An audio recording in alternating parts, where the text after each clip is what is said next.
Enhorabuena, Adrián, por esos 250 partidos con la camiseta del Unión Popular de Langreo, por colocarte en el top 10 de jugadores que más la han defendido y, por supuesto, por ser el portero que en más ocasiones ha estado bajo esa portería. Desearte muchísima salud para que sigas ampliando ese récord y para que defiendas con mucho orgullo, como estás haciendo hasta ahora, ese gran equipo. Un saludo. Hola, familia de Unión Popular de Langreo.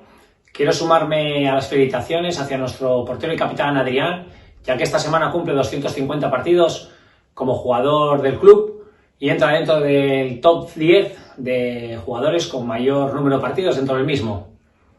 Esperemos seguir viéndote durante mucho más tiempo defendiendo esta camiseta. Una vez más, felicidades y enhorabuena, Sobeta. Te la has ganado. Hola, Adrián.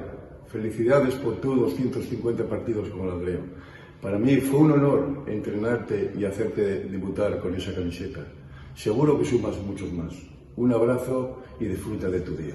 Hola, muy agradecido de poder compartir con vosotros este reconocimiento a Adrián, más que merecido. Yo creo que no es consciente de lo que está consiguiendo, del camino recorrido, necesitará un poco de tiempo para valorar todo lo que ha hecho y nada, desearle que siga haciendo historia.